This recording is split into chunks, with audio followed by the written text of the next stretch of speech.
Welcome back to a Criminally Basic podcast. I'm Hannah. And I'm Megan. So this week's episode is the disappearance of Shannon Matthews. I actually heard about this on the podcast, That's Why We Drink. And so I thought, not many people have heard about it. Well, I mean, probably a lot of people, but I just haven't. So why not cover it here? Yeah, I haven't heard of it either. I'm really excited to get into it. Yes. Okay. So this happened on February 19th, 2008 in Dewsbury, West Yorkshire, England. 9-year-old Shannon was reported missing by her mother, Karen, which I don't trust Karens, and you probably shouldn't either. Just saying. Shannon had last been seen at her school.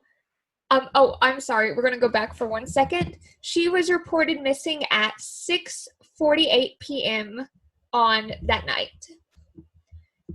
But yeah, Shannon had last been seen at her school, which was about half a mile away from her home, which really wasn't far at all. She was super excited about that day because her and her class, it was their first swim lesson. So she was really excited about that, which I would be too. Oh. So the police search for her was massive from the start. It was led by Detective Andy, and excuse me if I'm pronouncing this wrong, Baryon? Can you spell it? It is Breneon. Yeah, I have no idea. I'm very sorry, Detective Andy. We'll just call him Detective Andy. Yeah, we'll call him Detective Andy. Okay, the search consisted of 200 people at first. The BBC said the day after the schoolgirl was reported missing, the hunt intensified, eventually becoming West Yorkshire Police's biggest operation since the hunt for the Yorkshire Ripper. Oh, sorry, Megan. Oh, no, I was just going to ask, you said that she lived a half mile away from a school. Did she walk to school? Did her parents drive her to school? Yeah, she walked. Okay. Yeah, which if I'm not mistaken, I think in England it's more of a common thing there than it is here now. Yeah, I mean, my sister and I lived really, really close to the school that we both went to for first through 12th grade. And it didn't happen too often, but occasionally we would walk home. Yeah. I remember specifically one time we had an early dismissal day, and our mom just totally forgot. So we were both like, it's a nice day. We'll just walk home from school. But we had a habit of kind of running a little bit later than my sister wanted us to, mostly because of me. I will take full responsibility for that. Emma is very much the type of person who wants to get there super early. And I, as an adult, I kind of more am too. But back, especially in high school, I was like, I don't want to go to school. I want to get there on time, but I don't want to be there. Exactly. That was me. We're kind of getting off topic, so this can be cut out. But either way, part of it still, it's relevant still. Okay, so all in all, they questioned 1,500 motorists and searched 3,000 houses. By March 5th, they had upped the search team party to 250 officers and 60 detectives. They utilized about 10% of the regional police just on that case alone. Wow. Yeah. It cost the investigation actually cost £3.2 million. Whoa. Yeah, this is a very, like they said, it was bigger than the Yorkshire Ripper case. That's crazy. I mean, it's good that they took it so seriously right away because I feel like, I mean, you said that she was 9, and 9 years old is a little bit younger than kind of your typical runaway age. Yeah. But yeah, I feel like we hear just so many cases of kids going missing and parents either having to wait 24 to 48 hours before reporting their kids missing, or it just being treated as a runaway case and nothing really happening immediately. Yeah. And, those first 48 hours are the most crucial hours in an investigation, whether it be a homicide investigation, a missing persons investigation, or just any investigation. the sooner the better. Yeah. So it's good to hear that they at least took it seriously from the beginning. Yeah. And okay, I could be a little bit mistaken on this part, so if I am, I'm sorry. But I don't think in the UK using, oh, they're a runaway is as big of an excuse there as it is here in the US. Oh, really? Yeah, I could be mistaken, but just from just doing my own research, not saying runaways don't happen in England, but just from what I've been reading, and I could be wrong. So if I am wrong, I'm sorry. Mm-hmm. Okay. They also, this was actually a really interesting fact. They also had 16 out of 27 special recovery dogs that were in the UK were used. You said 16 out of how many? 27. Oh, wow. Yeah. So they used a lot of police force on this case. Yeah. There was huge support from the local community. They were giving the family free food, helping with the search, making flyers, T-shirts.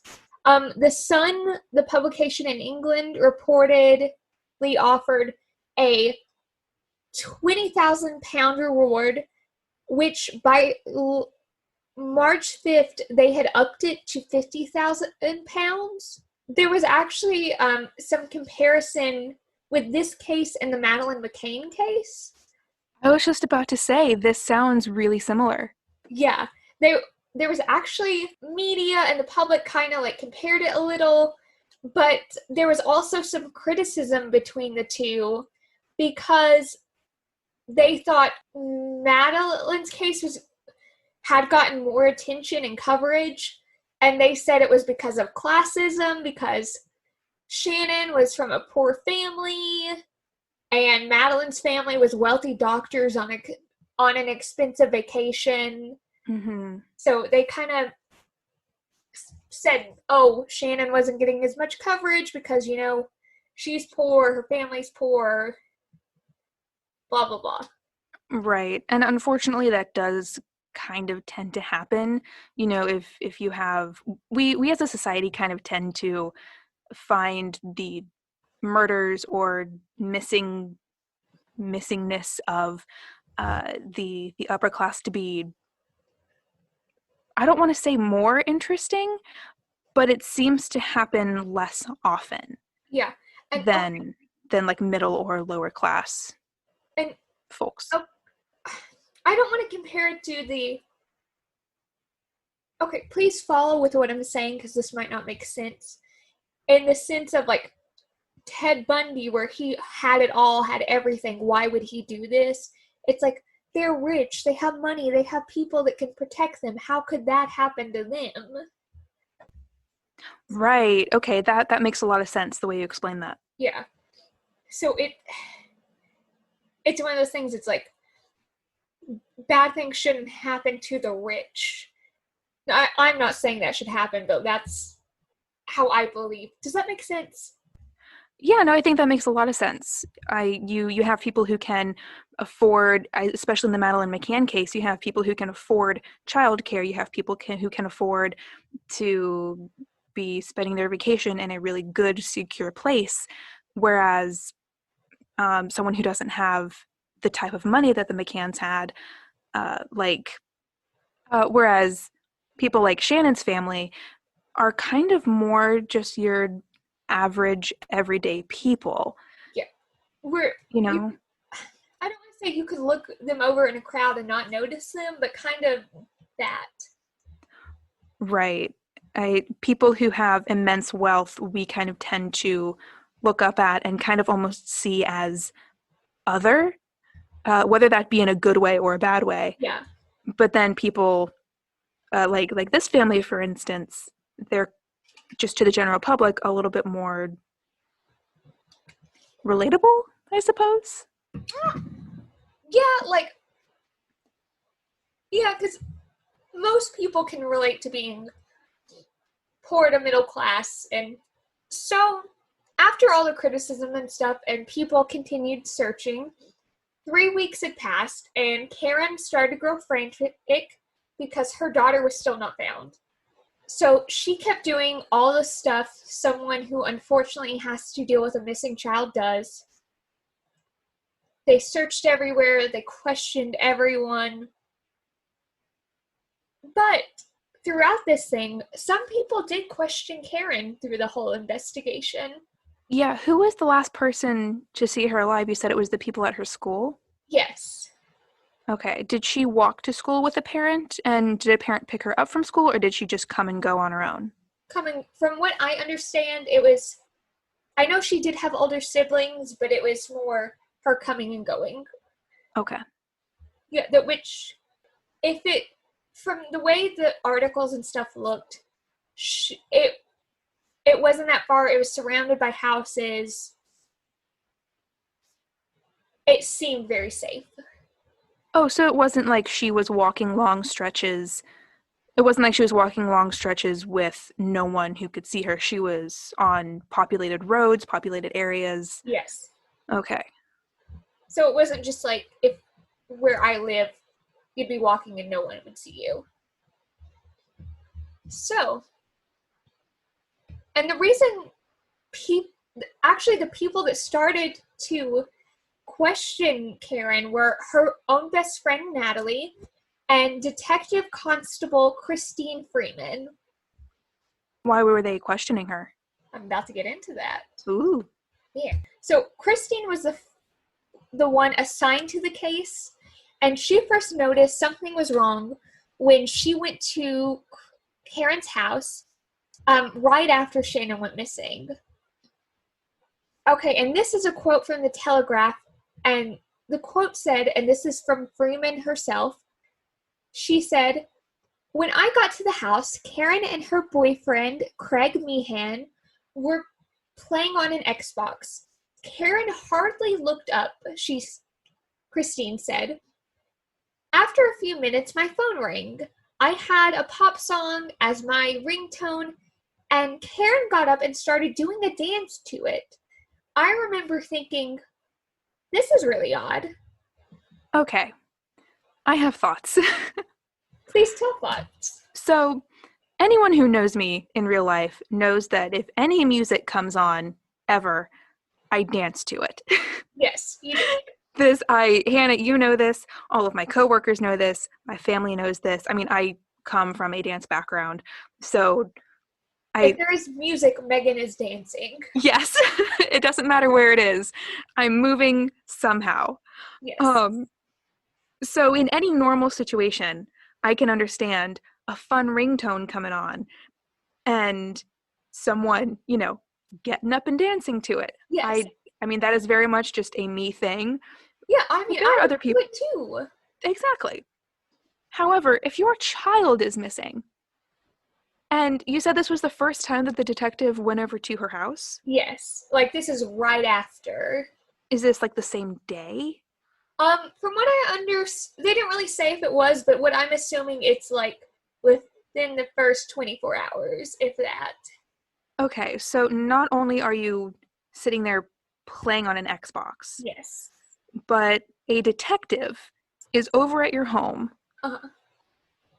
and you start dancing to their ringtone seemingly without any concern in the world for your daughter.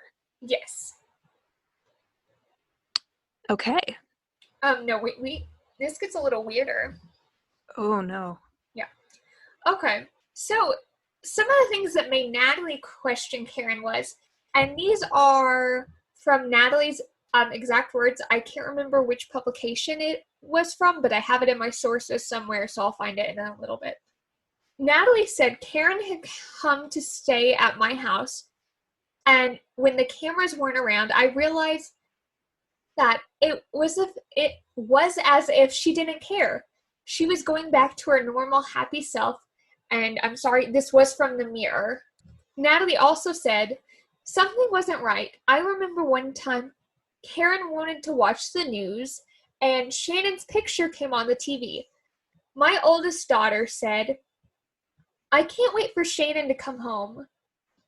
And Natalie said, being the honest mom I am, well, it's not guaranteed she's going to come home, so we need to prepare ourselves if that happens. That which honestly, it's smart. With these cases, you never know if you're going to get a good outcome or a bad outcome. Right, absolutely. I don't think it's necessarily incriminating that she, was talking to whose daughter was it? Was it her daughter? Natalie was talking to her daughter, Okay. but Karen wanted to watch the news. Okay. I mean, that's not incriminating when you're talking Oh, to a kid saying, yes, let's hope that she comes home, but it's not a I'm not guarantee. even to the incriminating part, Megan. Oh, okay. Sorry. Okay. Karen's response to Natalie and her daughter talking was baffling, to say the least. Natalie said Karen turned around and said, "Look, she's famous now. She's on TV. Don't worry. She'll come home." Not the response I would have. No, I mean, how old is this daughter, first of all? she's no, she's about Nat or Shannon's age. She's maybe like a year or two older. She's like, but they're in the same age range. Okay. So, I mean, you're talking to a young kid, Yeah. maybe wanting to, totally playing devil's advocate here, but, maybe wanting to shed some light on the situation or make it seem less concerning or worrisome than it actually is when you're talking to a young kid. However, that comment seems like it kind of came out of the blue and wasn't really necessary. I can't say Interesting. anything because I'll give stuff away and you gotta wait. Mm-hmm. Okay. So the police had told Karen not to talk to the media because in some cases it could actually hurt the victim and make the chances of them coming back or being found go greatly down. Natalie actually begged Karen not to talk to the media, but Karen did it anyways. And literally, Natalie said one day she was making tea for her kids, just standing in the kitchen. 10 minutes later, she turned on the TV and there was Karen doing a TV interview. Okay, again, I'm going to play devil's advocate here. When you are a parent going through a situation like that, Mm-hmm. and especially since, you said, I don't know if the comparison to the Madeleine McCann case came at this point or later, but, you mentioned the media coverage and how it wasn't nearly as much as Madeleine's case was. If you are a worried, grieving parent who is trying your best to do what you can to find your kid, Mm-hmm. seeing the media and getting your kid's face and name out there as much as possible could seem like a good option to a parent who maybe doesn't understand the nuances of the reasons why the police are saying don't talk in the media because it could endanger your kid further. Yeah. Yeah, I understand that. But when the police and Natalie begged her not to, because they wanted Shannon to come home. Natalie went storming to Karen and she's like, "What the hell are you thinking?" Here's what Karen said. She says, "Please, Natalie, don't shout at me." Did she say anything else? Nope. I should have done my British accent. Oh well, I probably should have, but oh well. Oh, that's okay. Okay. Another instance, Karen actually came downstairs holding a teddy bear, and Natalie had asked, "Oh, is that Shannon's?" And Karen's like, "I don't know," and went out and did a TV interview holding that bear and saying it was Shannon's. A little more suspicious on that one. Yeah. Another instance that's a little more suspicious is in one interview, she called Shannon my Miss Princess daughter, and Natalie, her best friend, was like, she's never called her that in her life. And there was just a couple other weird stuff that happened. But anyways, on March 14th, 2008, 2 days after my birthday, police received a tip from a person in an apartment. This person said, check the apartment above me. I've been hearing the footsteps of children, but no children live up there. My ghost radar just went off. Okay. Now we're getting into a good part. 24 days after being missing, Shannon Matthew was found in that apartment. Alive? Alive. Yes. Oh, good. Yes. Oh, very good. But she was found in the flat of Michael Donovan, who is in fact the uncle of Karen's boyfriend, Craig. Okay, so her mother's boyfriend's uncle had her. Yes. Okay. Okay. Michael Donovan is a 39-year-old man with learning disabilities and a low IQ of half the nation's average. She had been hidden in the double base of the bed. She had been drugged and was very frightened and had no clue what's going on.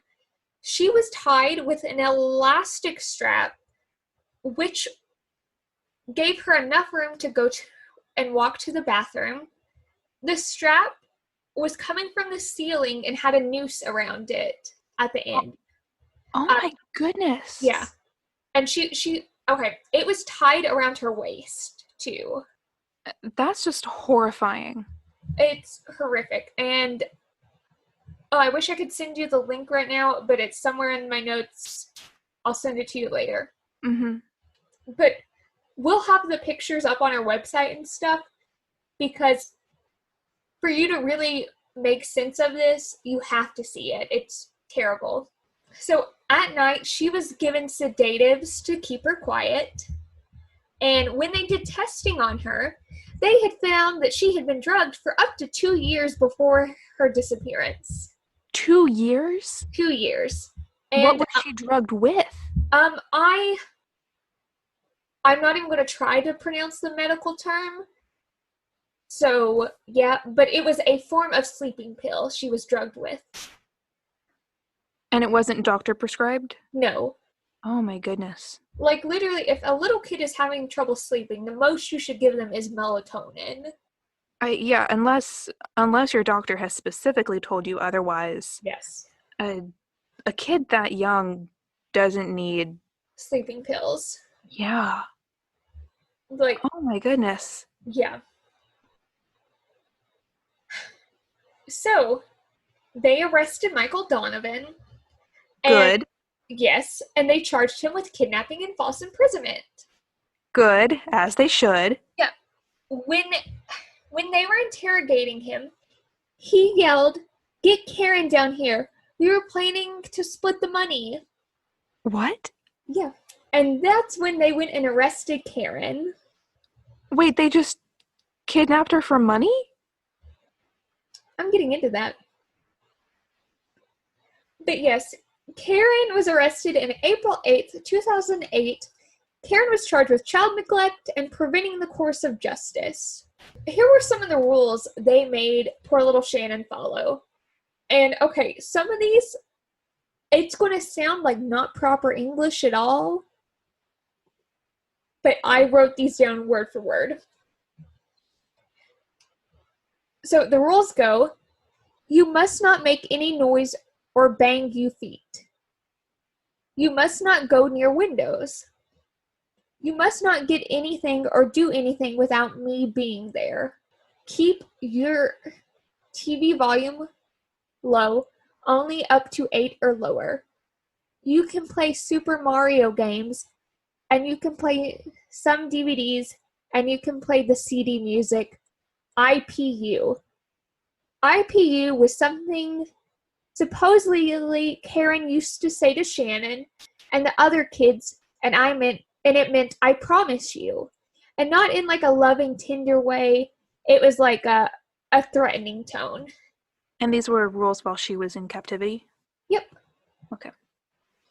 And this is something I heard from That's Why We Drink, and they heard it from Case Files. Shannon had a room with pink wallpaper, and it was little bit tearing. She shared it with her half stepsister.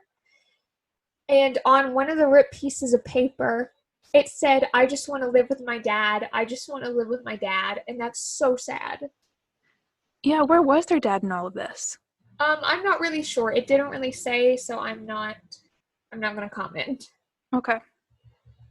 Um, Actually, the day Shannon went missing, Karen had screamed at her and said, "Never come back." She didn't want her here. She screamed at her 9-year-old child? Yeah. Hmm. I don't have any words. Something that was really odd, though, was when she would do interviews, Karen would forget how many kids she had. And so she would say the wrong number of how many kids and very quickly was corrected herself. How many kids did she have? 7. She was only 32. Oh, wow, that's a lot of kids. Yeah. But still, no matter how many kids you have, I think you would remember the number. Yeah. And like, okay, my parents are the world's worst at mixing my names up and like my brother's name. Oh, I mean, I think any parent does that. My parents do it with my sister and I all the time. Yeah. So like, if they mixed up the names, I'd be like, oh yeah, so does every parent. Right. But like, you don't forget how many kids you have. No, I mean, again, there's only 2 of us in my family, but my parents are never like, oh yeah, we have 5 kids and it's only the 2 of us. Yeah. And even families that I know with a larger number of kids, yeah, might mix up their names all the time, but you don't forget. You don't have 5 and say you have 3. Yeah. So, back to the story. Karen and Michael actually had devised a plan to kidnap Shannon and keep the financial reward. They suspected that Karen had got the idea from Madeleine McCann's case with how much money they raised and stuff to find her. They're like, oh, they raised this many £1,000,000? Let's do it too and keep the money. The lengths people will go to. For money instead of actually working. Right. And I mean, I have never been in that desperate of a position, so I can't necessarily speak to being that desperate for money that you're willing to do something like that, but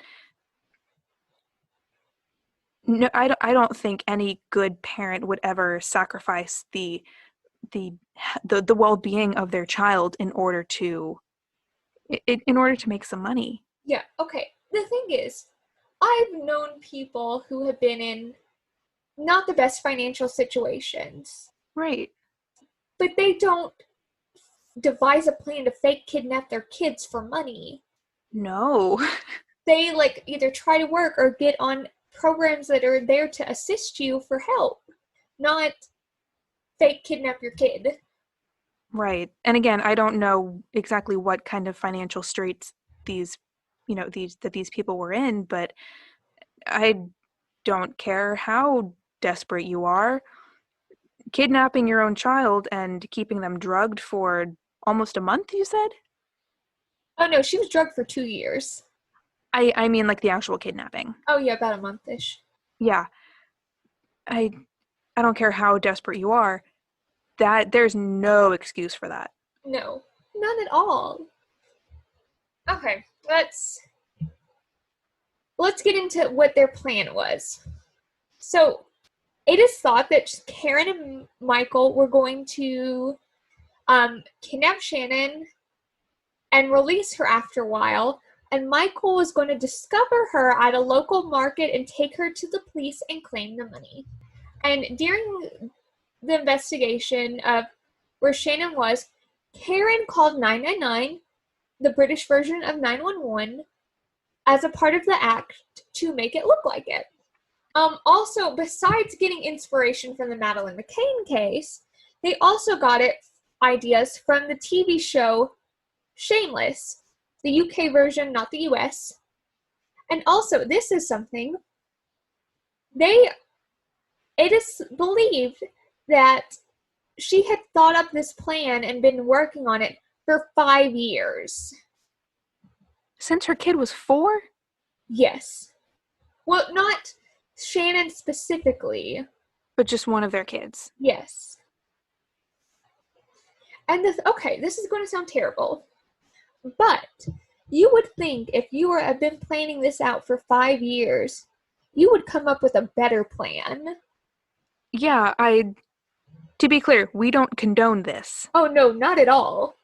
However, yeah, if you have 5 years to plan something like this out, You better not be getting caught.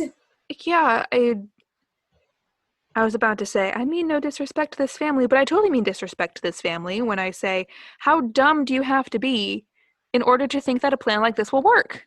Apparently. Also, speaking of dumb plans, I sent you that TikTok, Megan, didn't I? Which one? Okay, the one where this lady got these true crime shirts made, being like, I watch so much crime, you'll never find the bodies, and then gets arrested for murder. Yeah, I remember that one. It's just like that. I will never understand people. I've given up trying. Okay. So let's get into the ending part of this. They were arrested and both sentenced to 8 years in prison, which not great, but okay. I was going to say just 8 years? Just 8 years. Did they plead guilty to it? They didn't. I don't remember reading it, so I'm not really sure. Okay, I'm also not super familiar with the British legal system. Same. So, Karen ended up only serving 4, and okay, she ended up earning money in prison by sending dirty letters to guys who would send cash in exchange for notes. So sexting by letters. I mean, support your mail system, but my goodness, that's not the way to do it. And nothing wrong with sex work at all. But we don't like this woman. I don't even have a comment to that. Yeah. I'm trying to think of something to respond with, and I just can't. That's okay. We're moving on. Okay. Oh, good. Upon being released, Karen changed her name and moved to the other side of the country. She apparently turned to Christianity, as they all do. And let me say this. If you actually are turning to Christianity and actually do mean it, more power to you. But I don't think you should just turn to it because you're like, oh, that's what I should do. Ta-da-da. Yeah. Yeah, I mean, as a Christian myself, I'm not going to question her faith necessarily. And look, I'm all for people coming back from perceivably irredeemable things. Mm-hmm. I think that's part of what makes true Christianity so great in my personal opinion, as a practicing Christian. But it is a little suspicious when you have a woman who has done something so awful, especially to a child, yeah, and then could potentially be doing this just to garner sympathy or just to kind of try to sweep everything under the rug and move on. And the reason why I question it a little, and I'm not going to deny it, even though I know I shouldn't judge, but she claims she was completely innocent of the plot. No. No, and so that's why if she had admitted it and been like, oh yeah, it was wrong, mm-hmm. I was in a bad place, I've been like, okay, yeah, but no. Yeah. Did you hear my angry voice crack when I said no? Yeah. Okay, and here's a quote from her. She said, I'm not Britain's worst mom. I didn't kill anybody. but you're sure as heck on the list. So yeah, she didn't kill anyone. But you kidnapped and traumatized your child. Yeah, I don't think the excuse "I didn't kill anyone" makes makes it any better. No. If you accidentally stepped on her foot, I'd be like, okay. But no, you kidnapped and traumatized and drugged your child. Yeah, you purposefully caused your child years of trauma in their formative years. Yeah. It- that is just horrifying. It's horrifying, terrible, and like imagine what they did to her and all the other kids. Yeah, I mean there were 6 other kids involved Yeah. in that family. And so I guarantee you it wasn't just Shannon getting that kind of treatment. No, Also, oh, I'm sorry. oh no, I was just gonna say there is a and I know that there's a psychological term for it and I can't remember, but it's essentially Munchausen by proxy. say what? Munchausen by proxy. Oh no, I was gonna say Oh, sorry. no, you're fine. That there is a like technical psychological term for when a parent kind of blames everything on one child Oh, sorry. and Never only mind. yeah, no, and only abuses that one kid and Uh-huh. then treats the rest of them totally fine. Yeah. Um, and I mean that could be the case here, I guess. But I mean, if she was planning this for 5 years and it wasn't necessarily Shannon that she was thinking of doing it with, but just kind of one of her kids in general, that that doesn't So, that okay. doesn't track. No. But I have something to say about that. The reason why they chose Shannon was because she was the cutest of the kids. And that's the only reason why they picked Shannon, because she was cute. And it doesn't make it any better. No, but also those poor kids being like, oh, sorry, your sister was the cutest one. Sorry. Oh yeah, I mean that's just absolutely awful.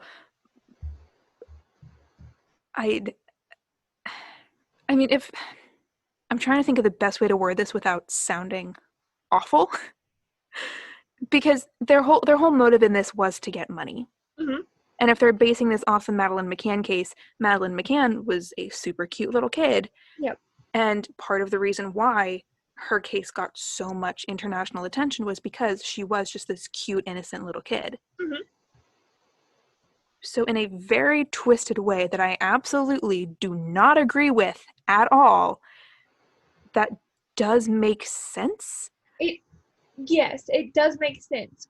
But also, However, you could have just let her have a little sleepover, be like, hey, you're going to go stay with your uncle for a little bit. You didn't have to drug and tie her up. no, these actions are completely inexcusable and absolutely evil. To do any sort of harm to a child on purpose is Terrible. despicable, Absolutely. and I wish she was in jail longer. You and me both, my dude. Okay. Also, Craig's boyfriend, or well, Karen's boyfriend, Craig, wasn't involved in the plot at all, which was good. But he was later found and arrested in possession of child porn. Gross. Disgusting. Um, he was sentenced to 20 weeks in prison, but he didn't actually go to prison because he spent longer on remand than the charges were. That's disappointing. I know, right? Um, he went into hiding and was last seen a few years ago buying beer and scratch off tickets and going into a gambling shop. Real winner there, Karen. Also, Michael Donovan was released in 2012, but no one knows what happened to him. Also, Karen is now engaged to a man named Paul. Even though she changed her name, people found her. Paul needs to run. Yeah, I mean, again, it goes back to kind of what I was saying. I am all for people who have done perceivably irredeemable things to find their way back to living a good, true, honest life. But You need to admit you did it, not deny you did it. and I question that if she really was planning this for 5 years before it actually happened, I I question the sincerity of her truly moving on from that. Yeah, you and me both, my dude. Okay, and here's something. They actually took Shannon and all her siblings away from her parents and them, but unfortunately they did end up separating them, which that part is really sad. Shannon would be about our age, 21, 22-ish. Um, Something that was really sad though, her and her grandpa were really close, and he said before, and apparently he's really sick now. I don't know if he's passed away or still alive or what, but he said his last wish was to talk to her one last time, and social services keep them informed occasionally, but they have no contact with her. The last picture they saw of her was at 19, and they said that she looked really beautiful. Aww. And he said that's his only wish is for her to like come back and talk to him one last time. Yeah. I mean, I've never been in a situation like that, but I can understand how she would really not want anything to do with the family that I'm sure caused her years of pain and trauma. And Well, it's not her per se. Well, at least I don't know, but it's the UK social services. They won't allow it. so this might come from my not understanding how the UK social services system works versus the American social services system. But at least here in the US, once you turn 18 and you're an official adult, my perception is that social services doesn't really have anything to do with you anymore. Yeah. I could be totally incorrect on that. I as well, I know nothing, and also I tried to look it up, but I did not understand it, so I'm like, yeah. Yeah. But when they separated the kids, they changed all of their identities too. That would make sense if this was a really huge case. Oh yeah, it was all over. Mm-hmm. And what's really sad though is poor Shannon. People are still trying to look for her or find her and stuff, and I'm like, leave that poor kid alone. Yeah, she's been through enough. I think that this story is a good cautionary tale, Mm-hmm. and should be told, but to go as far as to try to find her and continuously bring it up, that's not okay. Yeah, no, she's a grown woman now. Leave her alone. Let her live her life. Poor thing. But that is this terrible but also happy ending of Shannon Matthews. I mean, yeah, I'm glad that she's alive. Yes. I feel like so often we see missing persons cases that involve minors and they never come home. So good for you, Shannon. Yes. Poor, like, at least, okay. She was drugged and tied up, but thank God nothing worse happened to her. Even though, not saying that's good, but still terrible. Mm-hmm. Thank you all for listening to a Criminally Basic podcast. You can find more about us on our Instagram and Twitter. And if you want to see our notes and sources and more episodes, you can find us at www.acriminallybasicpodcast.podbean.com. Thanks, guys. See you next week. Bye. Bye.